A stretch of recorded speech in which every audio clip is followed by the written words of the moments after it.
नमस्कार साथियों, मैं गौरव एक बार फिर से स्वागत करता हूं अपने इस YouTube channel GMC nursing coaching की ऑनलाइन क्लास में। आज का जो टॉपिक हमारा वो है पेप्टिक अल्सर। पेप्टिक अल्सर का मतलब क्या होता है? पेप्टिक अल्सर का मतलब होता है अपने जीआई ट्रैक्ट के अंदर, डाइजेस्टिव सिस्टम में जीआई ट्रैक्ट के अंदर एचसीएल से होने वाली म्यूकोसा पर इंजरी, म्यूकोसा में एचसीएल के कारण होने वाली इंजरी क्या कहलाती है? पेप्टिक अल्सर कहलाती है। और एचसीएल किस किस ऑर्गन के, कौन कौन से एलिमेंट्री कैनाल के ऑर्गन में सबसे ज्यादा एचसीएल का कॉन्टेक्ट होता है, वहां पर हम देखेंगे। तो ये हो गया अपना एसोफेगस, उसके बाद स्टमक, उसके बाद ड्यूडेनम। तो एचसीएल का प्रोडक्शन कहाँ होता है? स्टमक में होता है। और स्टमक से कितने ऑर्गन जुड़े हैं? मोस्टली यहाँ पर देखेंगे। सबसे पहले क्या जुड़ा है? यहाँ पर एसोफेगस जुड़ा है, और डाउन साइड क्या जुड़ा है? यहाँ पर ड्यूडेनम जुड़ा है। तो इसकी डेफिनेशन जानेंगे सबसे पहले। It is defined as breakdown of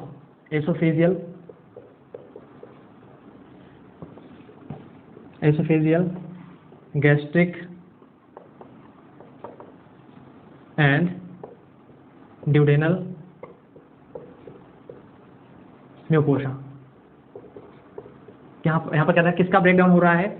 breakdown यहाँ पर म्यूकोसा का हो रहा है। और कहाँ की म्यूकोसा हो रहा है? कहाँ की म्यूकोसा का ब्रेकडाउन हो रहा है? एसोफेगस की और गैस्ट्रिक की और ड्यूडेनल की। ड्यूडेनल की, एसोफेगस की और गैस्ट्रिक की।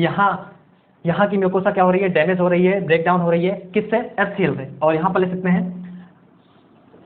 यहाँ पर इसकी नेक्स्ट लाइन लिख सकते हैं, breakdown the organ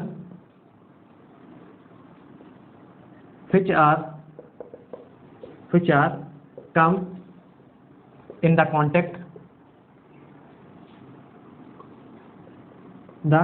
of HCl।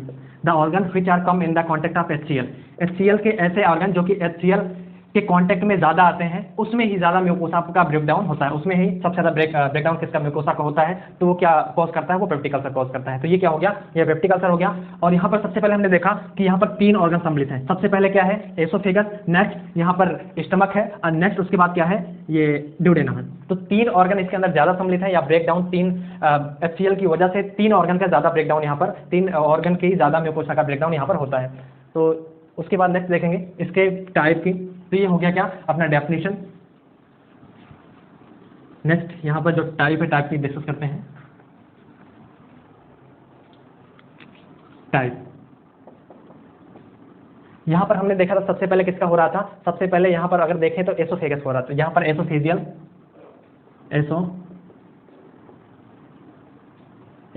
Ulcer. Oesophageal ulcer ये क्या है? मात्र 5% होता है एचसीएल के कांटेक्ट में। इसकी म्यूकोसा एचसीएल के कांटेक्ट में आने से सिर्फ कितना परसेंट होता है? 5% होता है। तो यहाँ पर देखा। और most common in lower part of oesophagus. Oesophagus के कौन से पार्ट में मोस्टली कॉमन है? लोअर पार्ट में। यहाँ पर अगर पार्ट की बात की जाए तो सबसे ऊपर वाला होता है अपर पार्ट, मिडल पार्ट हो गया। और सबसे यहाँ पर ये हो गया मिडल, ये हो गया लोअर, ये हो गया मिडल, ये हो गया अपर, ये हो गया लोअर। ये लोअर पार्ट है। तो सबसे मोस्ट कॉमन क्या है? यहाँ पर लोअर पार्ट में है। नेक्स्ट बात करते हैं, दूसरा हो गया गैस्ट्रिक अल्सर। गैस्ट्रिक का अल्सर का मतलब होता है अपने स्टमक में होने वाला अल्सर। यहाँ की म्यूकोसा का ब्रेकडाउन एचसीएल की वजह से जो होता है उसे क्या कहते हैं? गैस्ट्रिक अल्सर कहते हैं। ये होता है लगभग 15 to 20%। यहाँ पर क्यों कम होता है या बात करें, यहाँ पर अगर एचसीएल का प्रोडक्शन हो रहा है तो यहाँ पर सिर्फ 15 से 20% ही क्यों हो रहा है? क्योंकि यहाँ पर मोस्टली देखा था क्या है? यहाँ पर एक अगर पैराइटल सेल है, पैराइटल सेल है जो कि एचसीएल का सिक्रेशन करती है। तो एचसीएल का सिक्रेशन करती है यहाँ पर पैराइटल सेल है। तो दूसरी इस इंजरी को होने से बचाने के लिए दूसरी सेल भी यहाँ पर, जिसे कहते हैं अपन म्यूकस नेक सेल है। और म्यूकस नेक सेल क्या यहाँ पर सिक्रेशन करती है? म्यूसिन।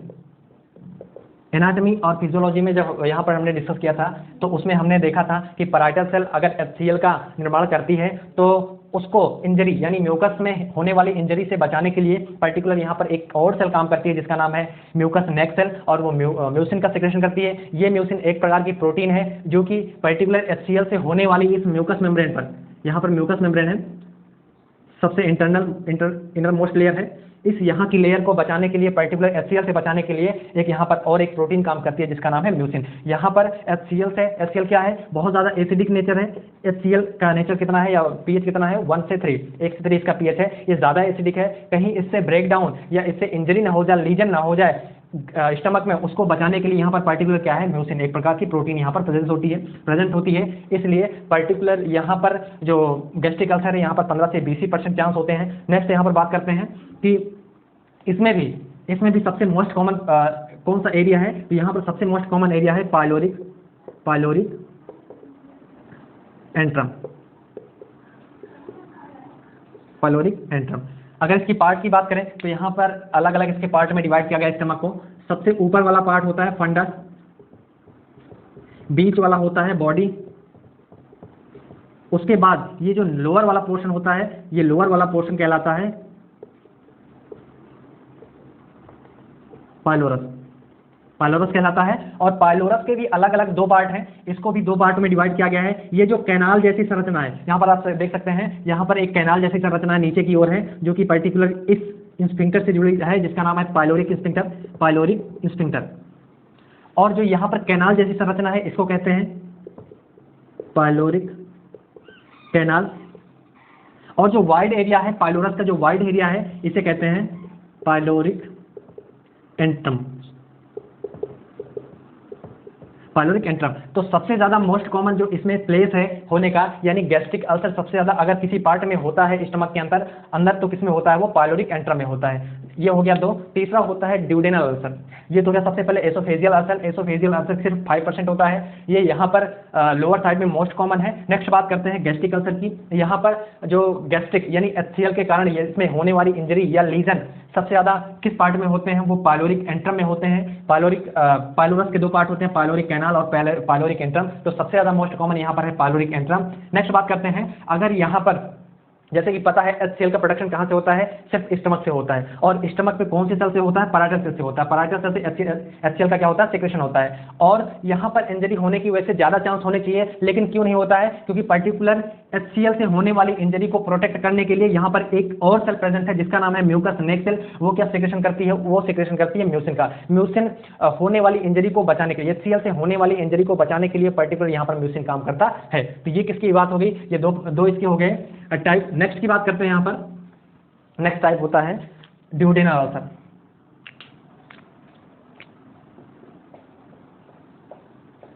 ड्यूडेनल अल्सर में क्या होता है, ये इसके चांस होते हैं 70 से 80%। यहाँ पर क्यों 70 से 80% होते हैं, अगर इस ड्यूडेनल के 4 पार्ट को किया जाए तो यहाँ पर 1 2 3 4 पार्ट हो गए, 1 2 3 4। तो चारों पार्ट में सबसे मोस्ट कॉमन जो पार्ट होता है वो फर्स्ट पार्ट होता है। यानी ड्यूडेनम की अगर बात की जाए तो फर्स्ट पार्ट होता है जो कि सबसे मोस्ट कॉमन है। और मोस्ट कॉमन क्या है, यहाँ पर ड्यूडेनम है, ड्यूडेनम का पहला पार्ट है। और यहाँ पर देख सकते हैं क्यों यहाँ पर 70 से 80% होता है चांस, क्योंकि यहाँ तो पता है कि जो गैस्ट्रिक सेल है, यहाँ पर गैस्ट्रिक अल्सर है, यहाँ पर क्या होता है, म्यूसिन होता है HCl से प्रोटेक्ट करने के लिए। लेकिन जब भी स्टमक का कंटेंट किस में जाता है, ड्यूडेनम में जाता है। जब भी गैस्ट्रिक का कंटेंट ड्यूडेनम में जाता है काइम के रूप में, जब काइम किस में जाता है, अपने ड्यूडेनम में जाता है, तो काइम क्या होता है, हाईली एसिडिक होता है, एसिडिक। जब गैस्ट्रिक से ड्यूडेनम में जाता है तो कैसा होता है, एसिडिक होता है। अगर किसी कारण बस ज़्यादा टाइम लग गया क्या करने के लिए, इसको न्यूट्रीलाइज करने के लिए, अगर इस काइम को न्यूट्रीलाइज करने के लिए पर्टिकुलर इंटेस्टाइन द्वारा या ड्यूडेनल द्वारा ज़्यादा टाइम लग गया, उस टाइम क्या हो सकता है, उस टाइम इंजरी के चांस या ब्रेकडाउन या लीजन होने के चांस ज़्यादा हो सकते हैं पर्टिकुलर ड्यूडेनम की म्यूकोसा में। इसलिए इसके चांस ज़्यादा होते हैं, 70 से 80% होते हैं। नेक्स्ट बात करें कि इसके अंदर पर्टिकुलर म्यूसिन प्रेजेंट नहीं होता है। क्या नहीं होता है, इसके अंदर म्यूसिन प्रेजेंट नहीं होता है, इसलिए इसके चांस ज़्यादा हैं। और नेक्स्ट बात करें, at the time of empty stomach, यहाँ पर लिखते हैं at empty stomach. Empty stomach में क्या होता है, जो पाइलोरिक स्फिंक्टर होता है, ये पाइलोरिक स्फिंक्टर अच्छे से क्लोज नहीं रहता है। जब खाना खा लेते हैं उस टाइम पर ये अच्छे से काम वर्क करता है। उस टाइम क्या होता है, खाली पेट क्या होता है, हो सकता है जो गैस्ट्रिक जूस है, जो HCl है, एक एक बूंद करके किसमें आता हो, ये अगर ड्यूडेनम में आता हो तो उसके कारण हो सकता है इंजरी हो जाए। और जब खाना खा लेते हैं, खाना खाने के बाद ये तुरंत ही पाइलोरिक स्फिंक्टर अच्छे से बंद हो जाता है, तो यहाँ पर हो सकता है इसके कारण यहाँ पर ड्यूडेनल अल्सर होने के चांस यहाँ पर ज़्यादा हैं, इसलिए यहाँ पर क्या लिख दिया 70 to 80%। ये इसके टाइप की बात होगी। नेक्स्ट बात करते हैं,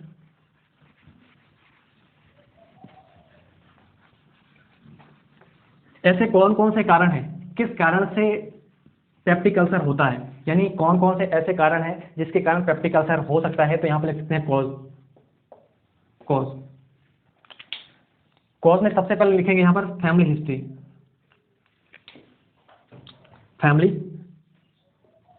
फैमिली हिस्ट्री, अगर पर्टिकुलर किसी की फैमिली में अगर पेप्टिक अल्सर होता हुआ चला आ रहा तो मे भी वहां पर किसी पेशेंट को हो सकती है या किसी भी व्यक्ति को हो सकती है। नेक्स्ट बात करें, O blood group. O blood group, ऐसा व्यक्ति जिसका ब्लड ग्रुप ओ है उसमें होने की संभावना है। क्यों? क्योंकि इसमें देखा गया है, ओ ब्लड ग्रुप वाले पेशेंट में देखा गया है, आदमी में देखा गया है, जो इसका स्टमक होता है, स्टमक का साइज छोटा होता है। स्टमक का साइज क्या होता है? छोटा होता है। तो स्टमक का साइज छोटा होने के कारण इसमें HCl की मात्रा पर्टिकुलर बराबर रहेगी, उस कारण यहाँ पर स्टमक में होने की संभावना या स्टमक में पेप्टिक अल्सर या अल्सर होने की संभावना ज़्यादा रहेगी। तो ये हो गया ओ ब्लड ग्रुप। नेक्स्ट बात करते हैं, यहाँ पर जो सबसे मोस्ट कॉमन यहाँ पर कॉज है वो होता है एच पाइलोरी, एक बैक्टीरिया का नाम है। बैक्टीरिया वो क्या है? H pylori. एच पाइलोरी का पूरा नाम है हेलिकोबैक्टर पाइलोरी। क्या नाम है? Helicobacter pylori. ये पर्टिकुलर बैक्टीरिया अगर ड्यूडेनम या स्टमक के अंदर पाए जाते हैं वो क्या कर सकते हैं? पर्टिकुलर अल्सर का फॉर्मेशन, अल्सर कॉज कर सकते हैं। नेक्स्ट बात करते हैं यहाँ पर एच पाइलोरी हो गया। नेक्स्ट यहाँ पर बात करते हैं इसका गैस्ट्रिक इरिटेंट।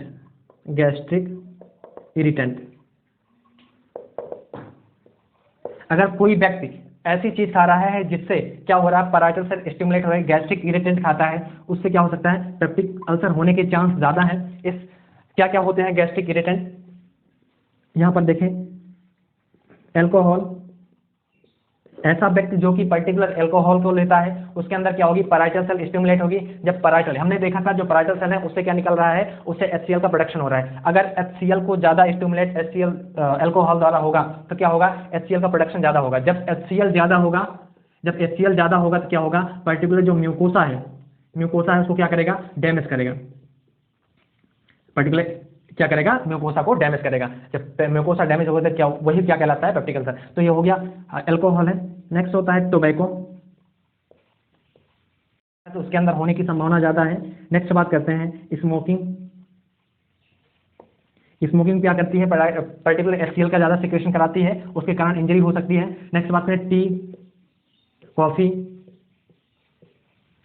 इसके कारण भी हो सकता है। नेक्स्ट बात करें यहाँ पर स्ट्रेस के कारण भी क्या होती है? वेगस नर्व स्टिमुलेट होती है। जब वेगस नर्व स्टिमुलेट होगी तो क्या होगा? पर्टिकुलर HCl का प्रोडक्शन ज्यादा होगा। जब HCl ज्यादा निकलेगा तो पर्टिकुलर म्यूकस मेम्ब्रेन की क्या होगा? म्यूकस मेम्ब्रेन डैमेज होगी, उसके कारण पेप्टिक अल्सर हो सकता है। नेक्स्ट बात करें यहाँ पर और सारे कारण हैं जो हो सकते हैं अपने स्ट्रेस, और यहाँ पर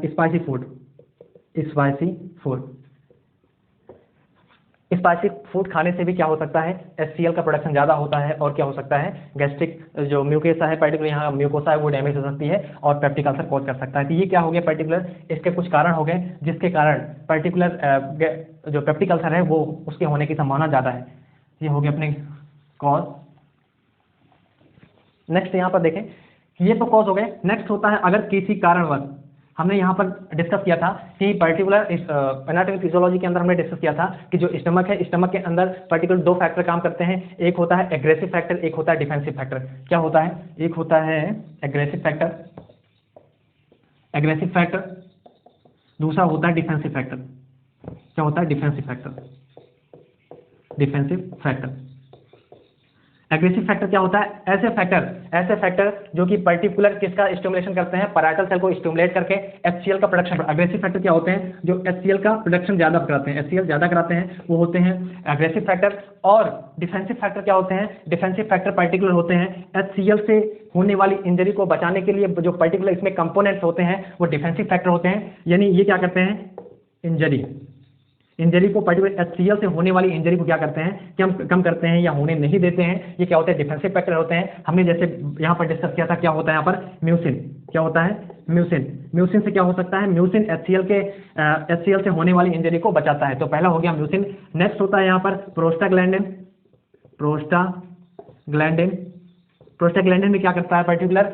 ये क्या काम करता है? ये इन्फ्लामेशन से बचाता है। और नेक्स्ट हो गया यहाँ पर एज एंटीपायरेटिक एंड यहाँ पर एनाल्जेसिस काम, तीनों का काम करता है प्रोस्टाग्लैंडिन। यहाँ नेक्स्ट हो गया एडिक्वेट ब्लड सप्लाई। क्या हो गया? एडिक्वेट ब्लड सप्लाई अगर रहेगी तो पर्टिकुलर किसी भी स्थान पर क्या नहीं होगा? पर्टिकुलर किसी स्थान पर ज्यादा लीजन या ज्यादा डैमेज होने की संभावना कम रहेगी। तो यहाँ पर 3 हमने देखा, म्यूसिन, प्रोस्टाग्लैंडिन या एडिक्वेट ब्लड सप्लाई। यहाँ पर 3 फैक्टर होते हैं जो कि डिफेंसिव फैक्टर का काम करते हैं। और एग्रेसिव फैक्टर में क्या हो गया? HCl का प्रोडक्शन ज्यादा हो जाना। तो ऐसी चीज यहाँ पर हम देख रहे हैं। गैस्ट्रिक एरिटेंट, जितना भी गैस्ट्रिक एरिटेंट है इसके सारे के ये सारे अगर यूज करेगा कोई भी पेशेंट तो क्या हो सकता है? HCl का प्रोडक्शन यानी एग्रेसिव फैक्टर उसके अंदर ज्यादा हो सकता है अगर डिफेंसिव फैक्टर उसके अंदर कम रहेगा। अगर यहाँ पर देखें तो यहाँ पर लिख सकते हैं, यहाँ पर हम लिख सकते हैं एग्रेसिव फैक्टर और defensive factor.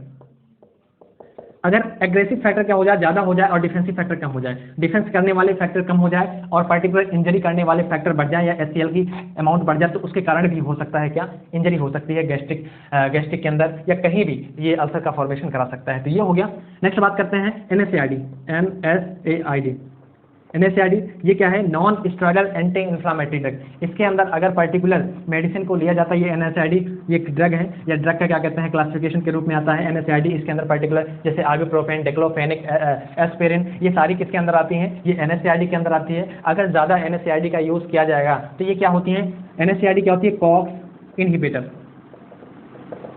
COX-1 and COX-2 second. COX-1 और COX सेकंड क्या कहते हैं? इनहिबिट करती हैं। यहाँ पर मोस्टली किसका करती हैं? फर्स्ट का इनहिबिट करती हैं। और पर्टिकुलर जो COX होता है ये क्या सिंथेसिस करता है? ये सिंथेसिस करता है प्रोस्टाग्लैंडिन। और प्रोस्टाग्लैंडिन की अभी हमने देखा प्रोस्टाग्लैंडिन काम होता है इन्फ्लामेशन कम करना। और एट द टाइम ऑफ जब भी क्या कहते हैं फीवर आता है या पेन होता है उस टाइम पर ये काम करते हैं। तो क्या होता है? अगर प्रोस्टाग्लैंडिन को ही ये कम कर देगा, यानी NSAID के द्वारा अगर प्रोस्टाग्लैंडिन को कम कर दिया जाएगा तो क्या होगा? पर्टिकुलर इंजरी होने की संभावना या इन्फ्लामेशन होने की संभावना ज्यादा रहेगी। तो यहाँ पर हमने देखा NSAID के कारण भी पर्टिकुलर गैस्ट्रिक या अल्सर के फॉर्मेशन ज्यादा हो सकते हैं। नेक्स्ट यहाँ पर बात करते हैं, ये हो गए कारण, जितने भी यहाँ पर हमने लिखे ये कारण थे या कॉज हो गए अपने ये। नेक्स्ट बात करते हैं क्लिनिकल मैनिफेस्टेशन। क्या क्या साइन एंड सिम्टम्स इसके अंदर आएंगे?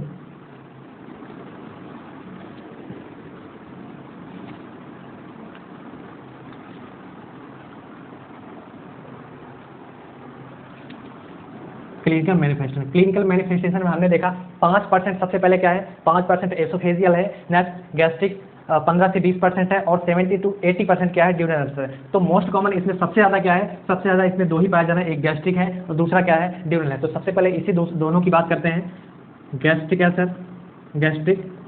अल्सर और यहाँ पर ड्यूडेनल अल्सर। यहाँ पर दोनों की सबसे पहले बात करें तो यहाँ पर ड्यूडेनल और गैस्ट्रिक अल्सर में क्या सबसे पहले पेन होगा। यहाँ पर क्या होगा? अगर अल्सर का फॉर्मेशन हुआ है किसी पर्टिकुलर व्यक्ति के अंदर तो क्या होगा? पेन होगा। और अगर गैस्ट्रिक के अंदर रहेगी तो उसकी लोकेशन अलग रहेगी। और ड्यूडेनम की अगर अल्सर हुआ है तो इसकी पर्टिकुलर लोकेशन अलग है। तो गैस्ट्रिक के अंदर पेन कहाँ होगा? तो यहाँ पर होगा pen eight left upper quadrant. कहाँ पर होगा? ये पेन कहाँ पर होगा? लेफ्ट अपर क्वाड्रेंट पर होगा। एंड पेन कब होगा?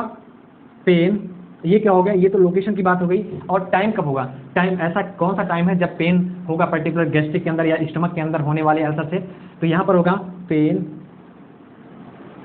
अकर when patient have meal जब पेशेंट क्या करता है, जब खाना खाता है तो पर्टिकुलर क्या होता है, पेन होता है एंड रिलीफ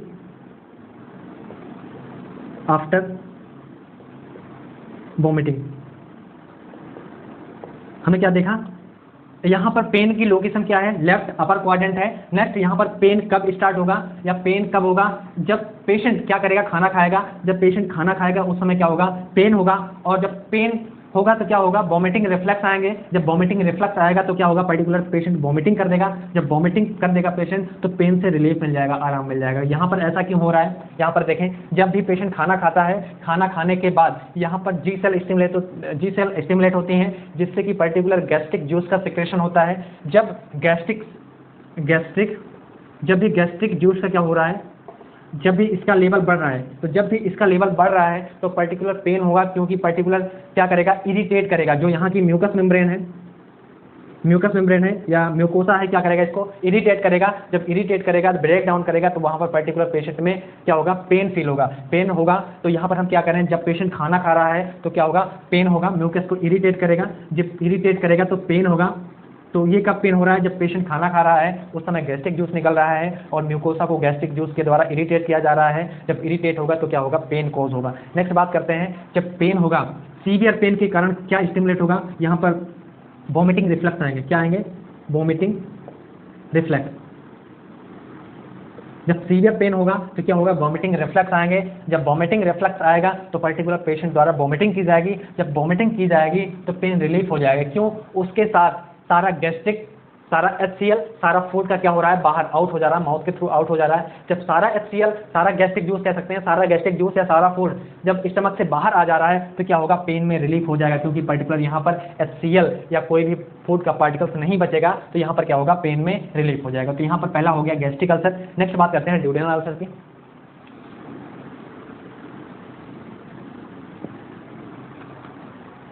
ड्यूडेनल अल्सर का मतलब होता है ऐसा, या ड्यूडेनल अल्सर में क्या होता है, ड्यूडेनम में पेन होता है। तो यहाँ पर पेन की कंडीशन देखेंगे, पेन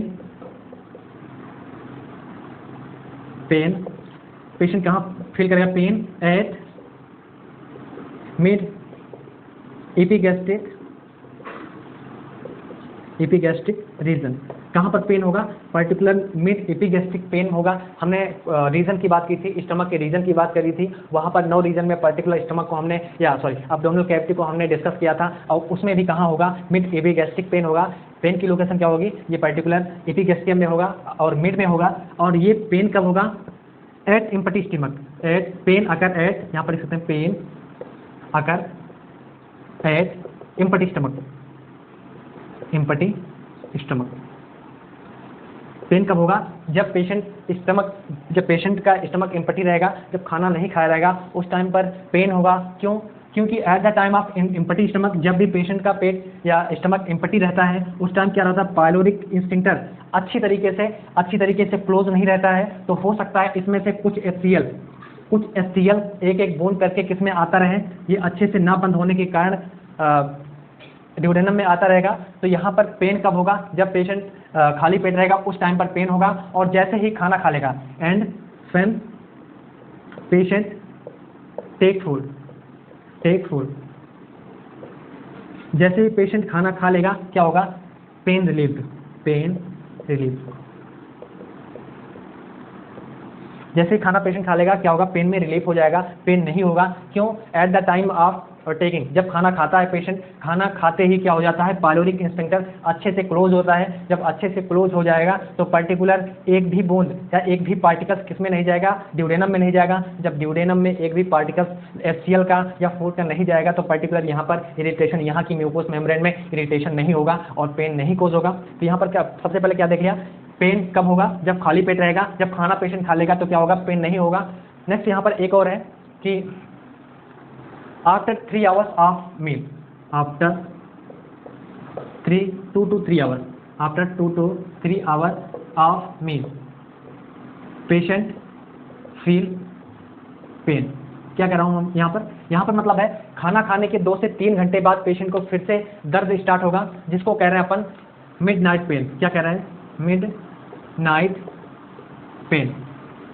क्या कह रहे हैं, midnight pain. Midnight pain का मतलब होता है कि 2-3 घंटे, यानी शाम को पेशेंट 9 बजे अगर खाना खाता है तो उस टाइम पर क्या होगा, पेन में रिलीफ हो जाएगा। अगर पहले से पेन हो रहा था, जब पेशेंट खाना खा लेता है तो क्या होता है, पेन रिलीफ हो जाता है। अभी क्या कारण था हमने बताया। उसके बाद 2 से 3 घंटे बाद फिर से रात में कह सकते हैं 11 या 12 बजे पेन फिर से स्टार्ट होता है। उसका मतलब ये होता है कि 2 से 3 घंटे तक तो फूड का स्टोरेज कहाँ हुआ था, स्टमक में। हमने यहाँ पर एनाटॉमी फिजियोलॉजी के अंदर हमने डिस्कस की कि फूड टेम्परेरी स्टोरेज 2 से 3 घंटे क्या करता है, स्टोरेज करता है फूड का। उसके बाद काइम के रूप में आगे फूड का आगे बढ़ता है, फूड आगे बढ़ता है काइम के रूप में। तो 2 से 3 घंटे बाद क्या होगा, पाइलोरिक स्फिंक्टर खुलेगा और पर्टिकुलर फूड आगे बढ़ेगा। जब पर्टिकुलर फूड आगे बढ़ेगा तो क्या होगा, पेन कॉज होगा। तो यहाँ पर इसलिए लिख रहे हैं मिड नाइट पेन, यानी आधी रात में पेन स्टार्ट होगा।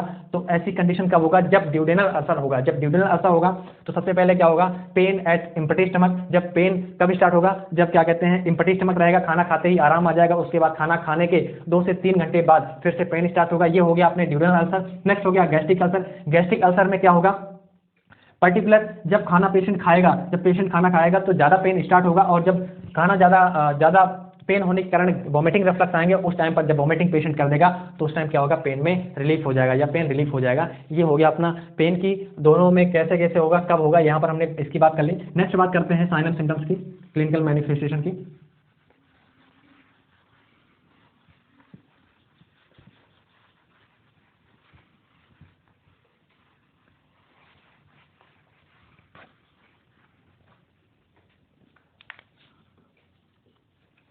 यहाँ पर अनीमिया की सारी साइन एंड सिम्टम्स दिखाई देंगे। और यहाँ पर अनीमिया में भी कौन सा होगा, पर्निशियस अनीमिया।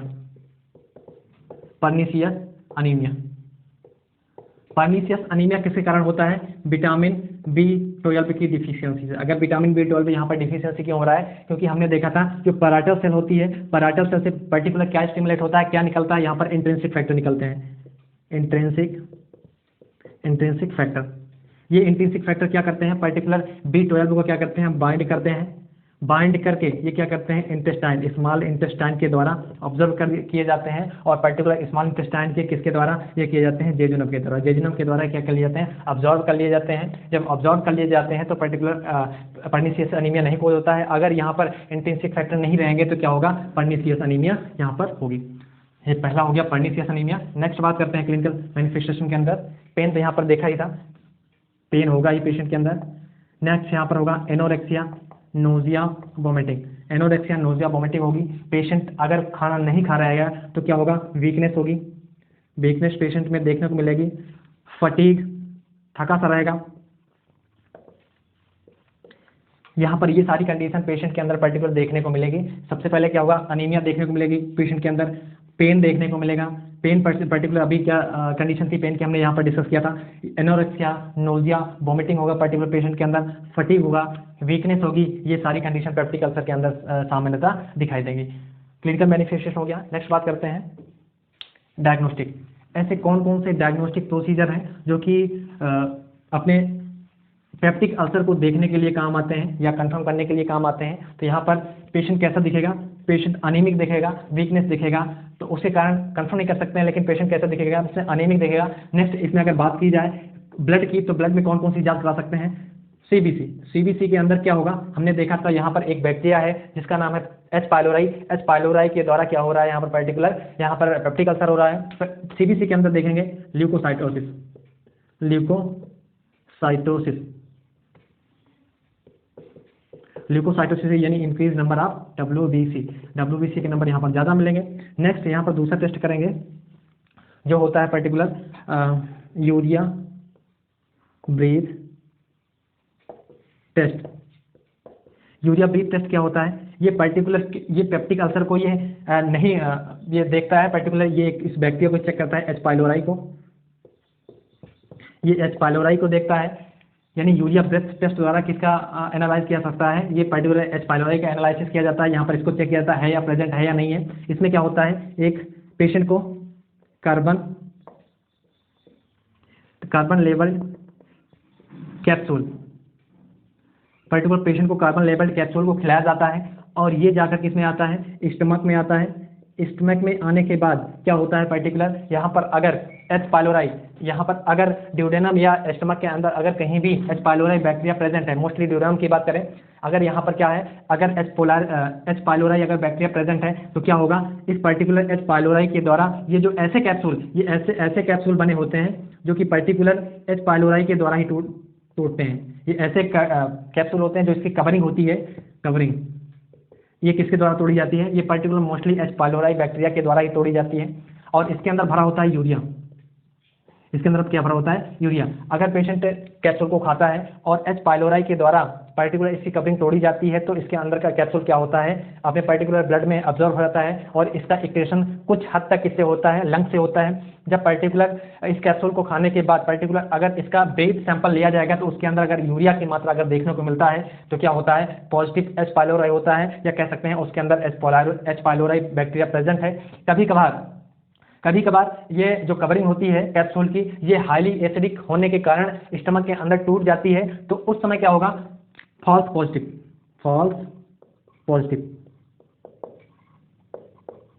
पॉजिटिव टेस्ट आएगा। तो यहाँ पर क्या है, पॉजिटिव तो आ रहा है लेकिन वो फॉल्स है। क्यों फॉल्स है, क्योंकि ये एच पाइलोराई के द्वारा पर्टिकुलर ये कवरिंग नहीं तोड़ी गई है, ये किसके द्वारा तोड़ी गई है, ये HCl के द्वारा तोड़ी गई है। तो यहाँ पर टेस्ट का रिजल्ट कैसा आएगा, फॉल्स पॉजिटिव आएगा। नेक्स्ट बात करते हैं, ये तो हो गया ब्रीथ सैंपल, और दूसरा यहाँ पर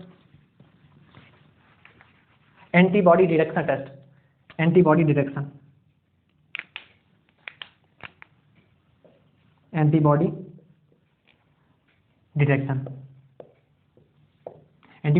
में क्या करेंगे, IgM एंटीबॉडी को टेस्ट करेंगे, किसके लिए, ये एच पाइलोराई के लिए। एच पाइलोराई के लिए पर्टिकुलर किसको चेक करेंगे, एच पाइलोराई के IgM को चेक करेंगे। ये कंफर्मेटरी टेस्ट है। कंफर्मेटरी टेस्ट किसका है, ये पर्टिकुलर एच पाइलोराई को पता करने के लिए ये पर्टिकुलर ये कंफर्मेटरी टेस्ट है। तो ये हो गया। नेक्स्ट बात करते हैं इसके अंदर एंडोस्कोपी। ये क्या हो गया, पर्टिकुलर ये टेस्ट हो गए। नेक्स्ट होता है एंडोस्कोपी।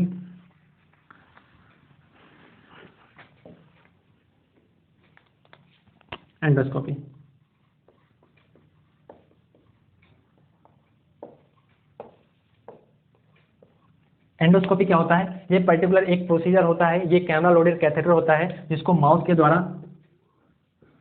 द्वारा इंसर्ट किया जाता है, और इंसर्ट करके ये कहाँ पर किसको किसको देखा जाता है, एसोफेगस को देखा जाता है, और गैस्ट्रिक को देखा जाता है यहाँ पर, और नेक्स्ट ड्यूडेनम को, यानी तीनों को विजुअलाइजेशन अच्छे से किया जाता है। अगर कहीं पर लीजन है या ब्रेक डाउन है तो पर्टिकुलर पता लगाने के लिए पर्टिकुलर एंडोस्कोपी का यूज़ किया जाता है, और इसके अंदर अच्छे से कहीं पर लीजन होता है उसको क्या किया जाता है, एनालाइज किया जाता है। तो ये कंफर्मेटरी टेस्ट है, क्या है, कंफर्मेटरी टेस्ट है। ये अगर पेप्टिक अल्सर का सबसे कंफर्मेटरी टेस्ट क्या है, एंडोस्कोपी कंफर्मेटरी टेस्ट किसका है, पर्टिकुलर पेप्टिक अल्सर का है। नेक्स्ट बात करते हैं इसकी, एंडोस्कोपी करने से पहले पेशेंट को क्या रखेंगे, पेशेंट को NBM रखेंगे। NBM कितने, 4 to 6 आवर NBM पेशेंट को रखेंगे, और इसकी पोजीशन क्या होगी, लेफ्ट। पेशेंट को कैसे लिटाएंगे, लेफ्ट लेटर पोजीशन देंगे, उसके बाद एंडोस्कोपी परफॉर्म करेंगे। ये हो गई अपने डायग्नोस्टिक मेजरमेंट के बारे में, डायग्नोस्टिक मेजरमेंट था ये।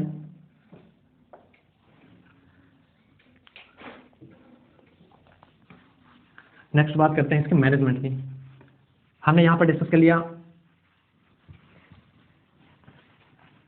सबसे पहले हमने डेफिनेशन की डिस्कस कर लिया, डेफिनेशन होता क्या है। उसके बाद यहाँ पर हमने डिस्कस कर लिया कि इसके क्लिनिकल मैनिफेस्टेशन क्या है, डायग्नोस्टिक क्या है। अब यहाँ पर देखते हैं इसके मैनेजमेंट के बारे में। ये क्लिनिकल मैनिफेस्टेशन था, मैनेजमेंट देखते हैं। मैनेजमेंट में सबसे पहले मेडिकल मैनेजमेंट देखेंगे। मेडिकल मैनेजमेंट में यहाँ पर प्रॉब्लम क्या थी, यहाँ पर प्रॉब्लम थी कि HCl के कारण लीजन हो रहा था। तो हमें क्या करना है, पर्टिकुलर जो HCl का सेक्रेशन है, HCl को कम करना है। तो HCl को कम करने के लिए पर्टिकुलर हाइपोसेक्रेटरी ड्रग,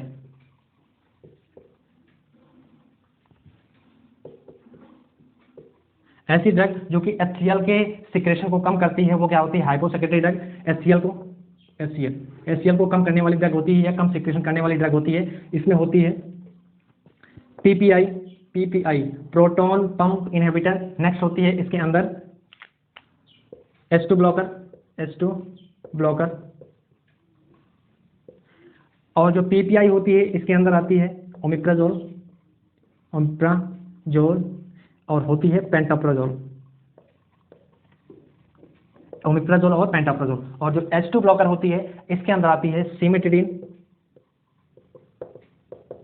रेनिटिडिन,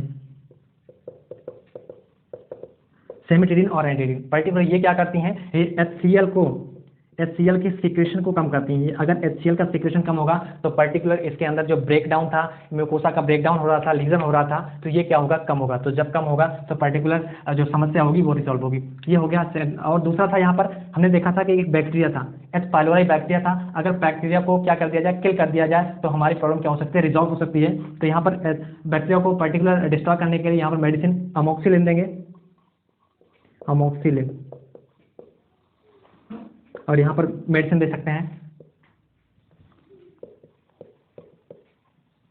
सेफ्ट्रिक्सोन, एमोक्सिलिन और सेफ्ट्रिक्सोन पर्टिकुलर यहाँ पर मेडिसिन दे सकते हैं पेशेंट की जो इसके कारण, यहाँ पर बैक्टीरिया के कारण यहाँ पर पेप्टिक अल्सर हो रहा था, उसको यहाँ पर ठीक करने के लिए दे सकते हैं। नेक्स्ट यहाँ पर देंगे डाइट में देंगे, डाइट क्या देंगे, डाइट में देंगे कोल्ड, यहाँ पर protein, high protein diet, high protein diet में मोस्टली क्या देंगे, कोल्ड मिल्क देंगे। और कोल्ड से क्या होगा, पर्टिकुलर इन्फ्लामेशन कम होगा। और नेक्स्ट क्या होगा, यहाँ पर कम होगा, इन्फ्लामेशन तो कम ही होगा। नेक्स्ट यहाँ पर यहाँ जो पेन हो रहा है उसको रिजॉल्व होगा, और तो यहाँ पर पेन को भी रिजॉल्व करने का काम करेगी। तो यहाँ पर कोल्ड मिल्क देंगे। तो ये हो गया अपना मेडिकल मैनेजमेंट। नेक्स्ट यहाँ पर सर्जिकल मैनेजमेंट की बात करते हैं। चलो यहाँ पर सर्जिकल मैनेजमेंट की बात करते हैं। सर्जिकल मैनेजमेंट और सर्जिकल मैनेजमेंट में हमने देखा कि यहाँ पर पैराइटल सेल है, जो पैराइटल सेल किसका सिक्रेशन कर रही थी, HCl का। और पर्टिकुलर इस पैराइटल सेल को कौन स्टिमुलेट करता है, वेगस नर्व करता है। अगर वेगस नर्व की कुछ ब्रांच को क्या कर दिया जाए, बांध दिया जाए। जब वेगस नर्व की कुछ ब्रांच को बांध दिया जाएगा तो पर्टिकुलर पैराइटल सेल को क्या होगा, स्टिमुलेशन कम मिलेगा। जब पैराइटल सेल को स्टिमुलेशन कम मिलेगा तो HCl का भी प्रोडक्शन या HCl का सिक्रेशन कम होगा। तो यहाँ पर कुछ वेगस नर्व की ब्रांच को यहाँ पर टाई अप कर रहे हैं, बांध रहे हैं। तो यहाँ पर कह सकते हैं वेगोटोमी का मतलब होता है severing of some branch of vagus nerve, severing of some branch of vagus nerve की कुछ ब्रांच को अगर बांध दिया जाए तो पर्टिकुलर पैराइटल सेल को स्टिमुलेशन कम मिलेगा। जब स्टिमुलेशन कम मिलेगा तो क्या होगा, पर्टिकुलर HCl का सिक्रेशन कम होगा। जब HCl का सिक्रेशन कम होगा तो यहाँ की जो म्यूकस मेम्ब्रेन है, म्यूकस मेम्ब्रेन पर लीजन कम हो गए। जब लीजन कम हो गए तो अल्सर होने की संभावना कम होगी। ये हो गया। नेक्स्ट होता है, अब यहाँ पर सर्जरी की बात करते हैं। यहाँ पर हो गए सब टोटल गैस्ट्रेक्टोमी। सब टोटल गैस्ट्रेक्टोमी का मतलब होता है आधा स्टमक काट दिया जाए, और आधा स्टमक काटने के बाद जो पर्टिकुलर जो अब बचा हुआ होता है स्टमक, उसको क्या कर दिया जाए, दूसरे ऑर्गन से जोड़ दिया जाए। तो ये क्या होता है, सब टोटल गैस्ट्रेक्टोमी में क्या होता है, सबसे पहले स्टमक के बचे हुए पार्ट को किससे जोड़ दिया जाए, यानी गैस्ट्रोड्यूडेनोस्टोमी।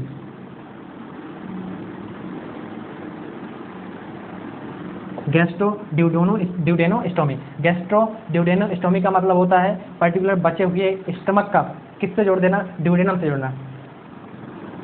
इसको कहते हैं बिलरोथ फर्स्ट। क्या कहते हैं, बिलरोथ फर्स्ट। इसको क्या कहते हैं, बिलरोथ फर्स्ट कहते हैं। यानी सब टोटल गैस्ट्रेक्टोमी में क्या होता है, मैंने क्या बोला, गैस्ट्रोड्यूडेनोस्टोमी में क्या होता है, पर्टिकुलर बचा हुआ गैस्ट्रिक या स्टमक का पार्ट किससे जोड़ दिया जाए, ड्यूडेनम में जोड़ दिया जाए। ये क्या होता है, गैस्ट्रोड्यूडेनोस्टोमी। नेक्स्ट होता है, इसी के अंदर होता है दूसरा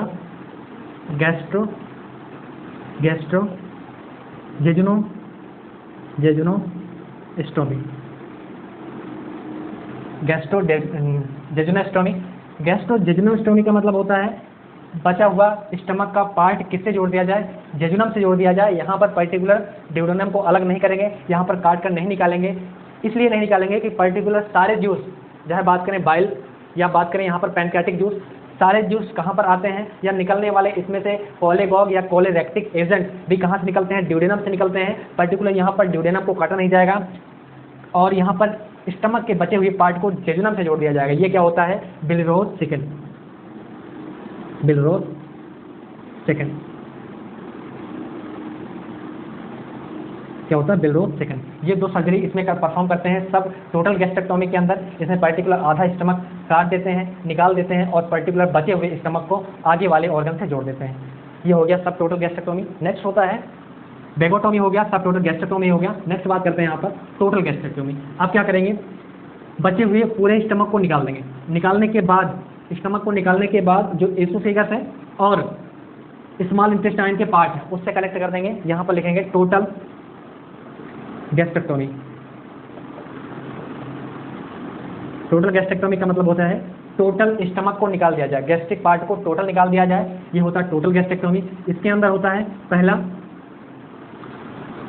अब क्या हुआ, स्टमक के ऊपर कौन सा ऑर्गन है, यहाँ पर है एसोफेगस। तो एसोफेगस को एसोफेगस, एसोफेगो, एसोफेगो, ड्यूडेनो, ड्यूडेनोस्टोमी। क्या होता है, एसोफेगो ड्यूडेनोस्टोमी। कहने का मतलब एसोफेगस का पार्ट किससे जोड़ दिया जाए, ड्यूडेनम से जोड़ दिया जाए। ड्यूडेनम से जोड़ दिया जाए तो ये क्या है, एसोफेगो ड्यूडेनोस्टोमी। नेक्स्ट एसोफेगस का पार्ट एसोफेगो अब किससे जोड़ दिया जाए, जेजुनम से जोड़ दिया जाए, तो जेजुनोस्टोमी। क्या मतलब है, कहने का मतलब है यहाँ पर है एसोफेगस का बचा हुआ पार्ट, यानी एसोफेगस का पूरा पार्ट या लोअर हिस्सा किससे जोड़ दिया जाए, ड्यूडेनम से। बीच में क्या नहीं है, यहाँ पर स्टमक नहीं है, स्टमक को पूरे क्या कर दिया गया है, काट दिया गया है। नेक्स्ट हो गया एसोफेगस को जेजुनम से जोड़ दिया जाए। यहाँ पर ड्यूडेनम को पर्टिकुलर कट नहीं किया जाएगा क्योंकि हमने यहाँ पर बोला कि कोलेरेक्टिक एजेंट सीसी के, या दूसरा है यहाँ पर सिक्रेटिन, यहीं पर सारे जूस का यहाँ पर आता है पैनक्रियाटिक जूस। और नेक्स्ट क्या है, बाइल, यहाँ पर सारा आता है, इसी के अंदर ओपनिंग होती है, तो इसको अंदर पर्टिकुलर क्या नहीं करेंगे, इसको कट नहीं करेंगे, जेजुनम से क्या कर देंगे, जोड़ देंगे, यहाँ पर एक ओपनिंग दोनों के बीच बना देंगे। तो क्या हो गया, यहाँ पर टोटल गैस्ट्रेक्टोमी हो गया। 2 इसके अंदर प्रोसीजर किए जाते हैं। नेक्स्ट होता है,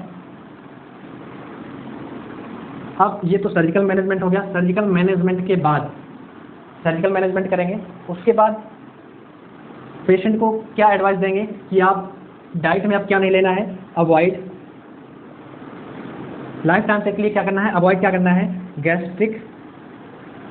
गैस्ट्रिक इरिटेंट।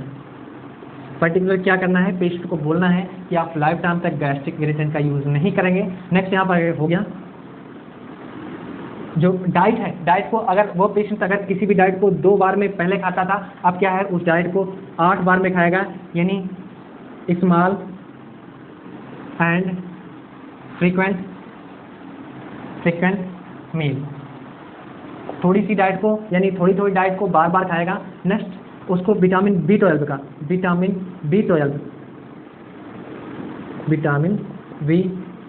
का इंजेक्शन उसे देना पड़ेगा, इंजेक्टेबल फॉर्म इंजेक्शन के रूप में उसे देना पड़ेगा पर्टिकुलर इंजेक्शन विटामिन B12, क्योंकि पर्टिकुलर वो किससे सफ़र कर रहा है, वो पर्नीशियस अनीमिया से सफ़र कर रहा है। पर्नीशियस अनीमिया को वहाँ पर ख़त्म करने के लिए पर्टिकुलर पेशेंट को विटामिन B12 का इंजेक्शन देना पड़ेगा, क्योंकि अगर यहाँ पर ओरली देंगे विटामिन B12 तो यहाँ पर पर्नीशियस अनीमिया है। कहने का मतलब यहाँ पर इंट्रिंसिक फैक्टर नहीं है जिससे कि वो क्या नहीं करेगा, वो पर्टिकुलर यहाँ पर विटामिन B12 का बाउंड नहीं कर पाएगा, यहाँ पर बाइंड नहीं करेगा, तो क्या होगा, ऑब्जॉर्प्शन उसका नहीं होगा। नेक्स्ट बात करते हैं, ये तो हो गया सर्जिकल मैनेजमेंट। अब यहाँ पर अगर पेशेंट ज़्यादा ये सीरियस कंडीशन हो गया तो यहाँ पर कॉम्प्लिकेशन कुछ नज़र आएंगे। यहाँ पर थोड़ी सी कॉम्प्लिकेशन की बात कर ली जाती है।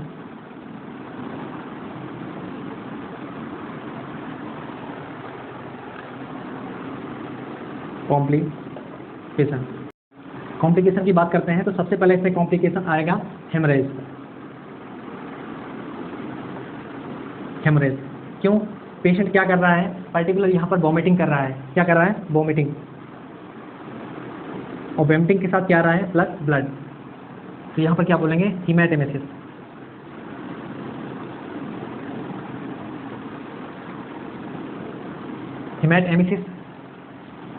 नेक्स्ट क्या होगा, पाइलोरिक ऑब्स्ट्रक्शन।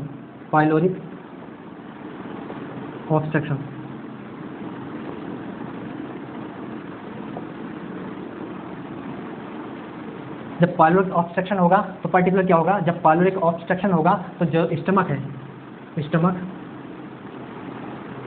इसका क्या होगा, जब स्टमक है यहाँ पर क्या होगा, पर्टिकुलर आगे अगर सब्सटेंस नहीं जा रहा है, यहाँ पर ऑब्स्ट्रक्ट हो रहा है। ऑब्स्ट्रक्ट क्यों हो रहा है, क्योंकि यहाँ पर जो म्यूकस मेम्ब्रेन है, म्यूकस मेम्ब्रेन का कुछ टुकड़ा यहाँ पर आकर अगर ऑब्स्ट्रक्ट हो गया, फंस गया, तो अब यहाँ पर क्या होगा, डिस्टेंशन होगा। तो यानी गैस्ट्रिक क्या होगा, डिस्टेंशन, यानी स्टमक क्या होगा, डिस्टेंशन, डिस्टेंशन।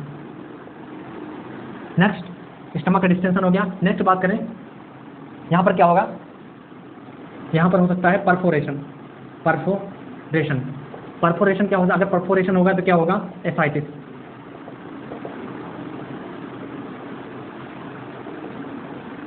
एसाइटिस। यहाँ पर परफोरेशन क्यों होगा, क्योंकि सबसे पहले क्या है, म्यूकस मेम्ब्रेन, सब म्यूकस मेम्ब्रेन, उसके बाद क्या है, मसल्स। अगर ये तीनों को, या सबसे ऊपर क्या है, सीरस मेम्ब्रेन, सीरस या सिरोसा, अगर तीनों और चारों लेयर को अगर ये पर्टिकुलर इंजर्ड कर दे तो सारा कंटेंट यानी इसमें का फ्लूइड किस में चला जाएगा, वो अब्डोमिनल या पेरिटोनियल कैविटी में चला जाएगा। जब पेरिटोनियम कैविटी में अगर इंजर्ड करके तीनों लेयर या चारों लेयर को भेद करके अंदर तक चला जाएगा तो क्या हो जाएगा, एसाइटिस और पेरिटोनिटिस। ये हो गई अपनी बात पूरी कंप्लीट, यानी स्टार्टिंग से लेकर के बात कर सकते हैं यहाँ पर कंप्लीट, यहाँ से कंप्लीट जानकारी होगी अपनी पेप्टिक अल्सर। हमने देखा यहाँ पर डेफिनेशन से लेकर के सर्जिकल मैनेजमेंट, कॉम्प्लिकेशन, सब कुछ यहाँ पर स्टडी की। आशा करता हूँ कि आज की जो लेक्चर में यहाँ पर जो पढ़ाया गया है वो जरूर समझ में आया होगा। अगर आया हो तो वीडियो को लाइक करें, अपने दोस्तों के साथ इस वीडियो को शेयर करें। अगर आप हमारे चैनल पर नए हैं तो हमारे चैनल को सब्सक्राइब करें। Thanks for watching my video.